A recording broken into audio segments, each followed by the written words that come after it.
बिस्मिल्लाहिर्रहमानिर्रहीम। अस्सलाम वालेकुम वरहमतुल्लाहि वबरकातुहू। मैं हूँ आपका family physician doctor Mohammad Asif Yunus. आज का हमारा मौजू है कि बग़ैर अद्वियात के मैदे की और सीने की जलन को कैसे ख़त्म करें। सबसे पहले हम देखते हैं कि मैदे में और सीने में जलन होती क्यों है। मैदे के अंदर एक हिफाजती झिल्ली होती है जिसको म्यूकस मेम्ब्रेन कहते हैं। ये एक ऐसी तह होती है जो हमारी मैदे की अंदरूनी जो दीवार होती है उसके ऊपर चिपकी होती है और मैदे में पैदा होने वाला जो तेज़ाब होता है उससे मैदे की दीवारों को प्रोटेक्ट करती है। अदरवाइज़ अगर ये वीक हो जाए, कमज़ोर हो जाए तो ये जो मैदे के अंदर जो तेज़ाब होता है वो मैदे की दीवारों को इरिटेट करके वहाँ पे उसको ज़ख्मी करके मैदे में जलन का एहसास पैदा करता है। दूसरी तरफ हमारी जो ईसोफेगस होती है, जो ख़ुराक की नाली जो हमारे हल्क को हमारे मैदे के साथ टच करती है, उसके उस एंड पे जो मैदे के साथ लगा होता है वहाँ पे एक स्फिंक्टर होता है जो अमूमी तौर पे ख़ुराक जब उसमें से पास करके मैदे में चली जाती है तो वो टाइटली क्लोज़ हो जाता है। जो मैदे के अंदर जो कंटेंट्स होते हैं उनको ईसोफेगस के अंदर आने से रोकता है ये स्फिंक्टर। लेकिन अगर कोई ऐसी वजूहात हों या ऐसे फैक्टर्स हों जिससे ये स्फिंक्टर वीक हो जाए तो मैदे का तेज़ाब हमारे ईसोफेगस में दाखिल होकर सीने के अंदर जलन का एहसास पैदा करता है। अमूमी तौर पर एसिड को कम करने के लिए बहुत सारी अद्वियात का सहारा लिया जाता है जो कि अक्सर लंबे अरसे तक इस्तेमाल करनी पड़ती हैं और इनके अपने साइड इफ़ेक्ट्स भी होते हैं। इसलिए आज हम इस वीडियो में ये चीज़ डिस्कस करेंगे कि कौन से ऐसे फैक्टर्स हैं या कौन से ऐसी चेंजेस हम अपनी लाइफस्टाइल में करें जिसकी वजह से ये कुदरती तौर पर जो है इस जलन को रोका जा सके।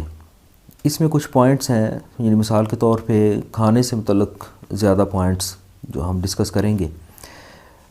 खाना चबाकर खाना चाहिए। खाना चबाकर खाने से ये सूरत होती है कि हमारे जो मुंह के अंदर लुआब होता है उसके अंदर मुख्तलिफ़ एंजाइम्स होते हैं जो हाज़मे के एंजाइम्स हैं, जिसमें ख़ास तौर पर एक एंजाइम जिसको टायलेस बोलते हैं वो ख़ुराक के अंदर अच्छी तरह से मिक्सअप हो जाता है और ये जब स्टमक के अंदर पहुंचते हैं, मैदे के अंदर पहुंचते हैं तो मैदे को एक अच्छा हाज़मे का आगाज़ देते हैं। मैदा जो है, जो स्टमक है, वो अच्छी तरीके से काम करता है और जलन नहीं होती। इसके अलावा जो दूसरा पॉइंट है वो ये है कि आप खाना जो है वो भूख रख कर खाएँ। ये एक सुन्नत अमल भी है कि हमें पेट भर कर खाना नहीं खाना चाहिए, बल्कि आप चंद लुक़मे पहले ही खाना छोड़ दें ताकि मैदा आसानी से काम करे और ख़ुराक को आसानी से और अच्छे तरीके से, सहल तरीके से हज़म कर सके। तो ऐसी सूरत में भी जो है वो जलन से, मैदे की जलन से बचा जा सकता है। इसके अलावा ऐसी ख़ुराक से बचें जो हमारे स्टमक के अंदर जो है वो एसिड प्रोडक्शन को ज़्यादा करती है। मिसाल के तौर पे ऐसी ख़ुराक अगर आप लें जो एक हार्मोन जो हमारे मैदे के अंदर पैदा होता है जिसको हम गैस्ट्रिन बोलते हैं, गैस्ट्रिन जो है उसको अगर स्टिमुलेट किया जाए तो उसकी प्रोडक्शन अगर ज़्यादा हो तो ये वही हार्मोन है जो मैदे के अंदर HCl तेज़ाब की मिक़दार को बढ़ाता है। तो ऐसी ख़ुराक मिसाल के तौर पे स्पाइसी फ़ूड ज़्यादा नहीं लेनी चाहिए, तली हुई चीज़ें ना लें, भुनी हुई चीज़ें और मसालादार इनको अवॉइड करें। इसके अलावा कॉफ़ी, चाय इसका इस्तेमाल ज़्यादा नहीं करें। और अगर आप एक टाइम पे ऐसी कुछ स्पाइसी फ़ूड लेते हैं तो अगले 1 या 2 जो खाने हैं वो आपको मुतदिल ख़ुराक लेनी चाहिए। तो ऐसी सूरत में आप जो है मैदे की जलन और सीने की जलन से अपने आप को बचा सकते हैं। खाने के साथ फ़ाइबर ज़रूर लें। मिसाल के तौर पे चोकर वाला आटा इस्तेमाल करें, मैदे से बनी हुई चीज़ें उनसे अवॉइड करें।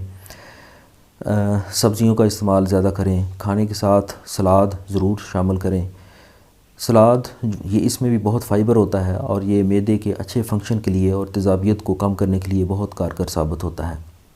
पानी जो है वो खाने से पहले आपको ज़्यादा इस्तेमाल करना चाहिए। खाने के दौरान आप थोड़ा सा पानी इस्तेमाल करें और खाने के बाद बहुत कम पानी पिएं, क्योंकि अगर आप खाने के बाद पानी बहुत ज़्यादा मिक़दार में पी लेते हैं तो आपके जो मैदे की जो रतूबतें हैं वो डिल्यूट हो जाएंगी, वो प्रॉपर तरीके से खाने को हज़म नहीं करेंगी, जिसकी वजह से उफारा या बदहज़मी की शिकायत पैदा होती है और इसकी वजह से मैदे में जलन पैदा होती है। खाना खाने के बाद बैठे रहने की आदत ये दुरुस्त नहीं होती, बल्कि खाना खाने के बाद कुछ चहलकदमी करनी चाहिए, क्योंकि अगर आप खाना खाने के बाद बैठे रहते हैं तो ऐसी सूरत में जो हमारा जिस्म है उसका निज़ाम सुस्त हो जाता है और मैदे की जो हाज़मे का निज़ाम है वो भी प्रॉपर तरीके से फंक्शन नहीं करता, तेज़ाबियत ज़्यादा बनती है, खाना प्रॉपरली हज़म नहीं होता और सीने की और मैदे की जलन का जो है आर्ज़ा वो पैदा हो सकता है।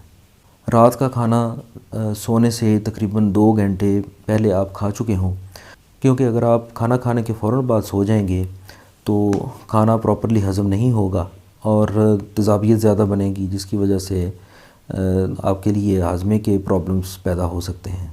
अगर आपका वज़न ज़्यादा है तो ऐसी सूरत में भी स्टमक के ऊपर प्रेशर पड़ता है और जो स्टमक के अंदर मैदे के अंदर जो खुराक होती है वो थोड़े से प्रेशर से हमारे ईसोफेगस के अंदर वो तेज़ाबियत जा सकती है और सीने की जलन पैदा करती है।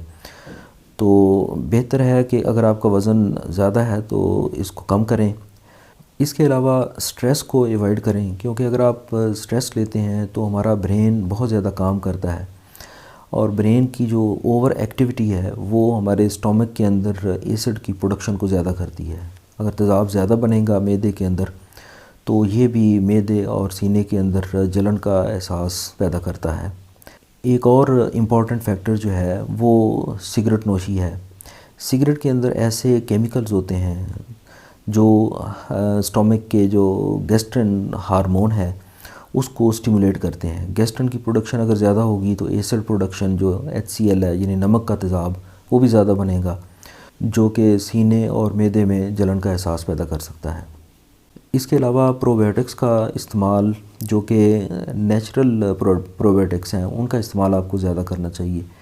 नेचुरल प्रोबायोटिक्स में दही का इस्तेमाल आ जाता है, चूँकि इसके अंदर बहुत अच्छे प्रोबायोटिक्स होते हैं। इस हवाले से मैं थोड़ा सा तारफ़ ये करवाना चाहूँगा कि प्रोबायोटिक्स क्या होते हैं। हमारे जो स्टमक है या जो हमारा जो निज़ाम हज़म है इसके अंदर ऐसे कुछ बैक्टीरियाज़ होते हैं जो कि फ्रेंडली बैक्टीरिया होते हैं, जो हमारे लिए मुख्तलिफ़ हाज़मे के एंजाइम्स पैदा करते हैं, मुख्तलिफ़ विटामिन्स बनाने में मदद देते हैं। तो अगर हाज़मे का निज़ाम बेहतर नहीं रहता तो ये जो नॉर्मल फ्लोरा होता है ये डिस्टर्ब हो जाता है।